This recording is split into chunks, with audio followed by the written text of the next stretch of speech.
Roopa Ashok. Yes, okay. ಹಾ sir, ಹಾ ನಮಸ್ತೆ ಸರ್. ನಮಸ್ತೆ. ನಮಸ್ತೆ. ಸರ್, ಬಾಯಿಯಲ್ಲಿ ಟೇಸ್ಟ್ ಕಡಿಮೆ ಆಗೋದು ಎಂತಕ್ಕೆ ಅಂತ ತಿಳ್ಕೊಬೋದಾ ಸರ್? ಬಾಯಿಯಲ್ಲಿ ಟೇಸ್ಟ್ ಕಮ್ಮಿ ಆಗ್ತಾ ಇದೆ ಅಲ್ವಾ? ಹಾ ಸರ್. ಮತ್ತೆ ಪಿಂಪಲ್ಸ್ ಆಗ್ತಿದೆ ತುಂಬಾ ನೋಡಿ ಈ ತರ.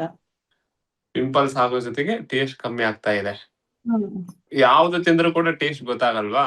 ಅಂದ್ರೆ ಅದೇ ಉಪ್ಪು ಖಾರ ಜಾಸ್ತಿ ಇದ್ರೂನು ಅದು ಅಷ್ಟ್ ಅನ್ಸಲ್ಲ ಸರ್. ಅಂದ್ರೆ ಏನು ಟೇಸ್ಟ್ ಲೆಸ್ ಅಂತಾನೆ ಅನ್ಸ್ತಾ ಇರುತ್ತೆ. ನಿಮ್ಗೆ ಟೇಸ್ಟ್ ಬರ್ತಾ ಇಲ್ಲ ಅಂತಂದ್ರೆ ನಿಮ್ಮ ದೇಹದಲ್ಲಿ ಕಾಲದ ಕೊರತೆ ಆಗಿರುತ್ತೆ. ಕಾಲ ಜಾಸ್ತಿ ಆಗಿರುತ್ತೆ ಅಥವಾ ಕಾಲ ಕಮ್ಮಿ ಆಗಿರುತ್ತೆ.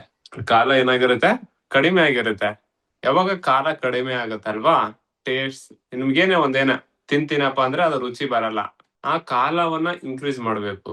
ನಾವು ಕಲರ್ ಥೆರಪಿಯಲ್ಲಿ ಕಾಲ ತತ್ವ ಟೈಮ್ ಅನ್ನ ಇನ್ಕ್ರೀಸ್ ಮಾಡ್ಬೇಕು. ಟೈಮ್ ಅನ್ನ ಇನ್ಕ್ರೀಸ್ ಮಾಡ್ಲಿಕ್ಕೆ ಆರೆಂಜ್ ಕಲರ್ ನ ಬಳಸಬೇಕು.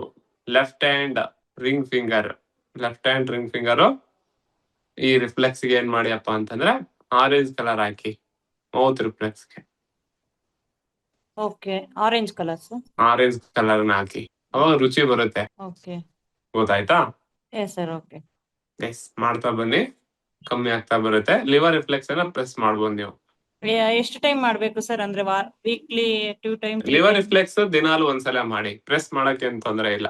ಏನಾಗಲ್ಲ. ಓಕೆ. ಎಸ್, ಲಿವರ್ ರಿಫ್ಲೆಕ್ಸ್ ಅನ್ನ ಪ್ರೆಸ್ ಮಾಡಿ ಮತ್ತೆ ಆರೆಂಜ್ ಕಲರ್ ಅನ್ನ ನೀವು ಹಾಕೋಬೇಕು. ಆರೆಂಜ್ ಕಲರ್ ಅನ್ನ ಜಸ್ಟ್ ಟೇಸ್ಟ್ ಬರ್ತಾ ಇಲ್ಲಪ್ಪ ಅಂದ್ರೆ ಆರೆಂಜ್ ಅನ್ನ ಹಿಂಗ ಹಾಕೊಂಡ್ಬಿಡಿ, ಮುಗಿತು. ಸರ್, ಪಿಂಪಲ್ಸ್ ಗೆ ಏನಾದ್ರು ಬೇರೆ ಏನಾದ್ರು? ಯಾಕಂದ್ರೆ ಆರೆಂಜ್ ಅಪ್ಲೈ ಮಾಡ್ತಿರಲ್ವಾ, ಪಿಂಪಲ್ಸ್ ಕೂಡ ಕಮ್ಮಿ ಆಗುತ್ತೆ. Okay sir. ಎಲ್ಲದಕ್ಕೂ ವರ್ಕ್ ಆಗುತ್ತೆ. Okay. Okay madam. Okay sir, thank you so much sir. Thank you.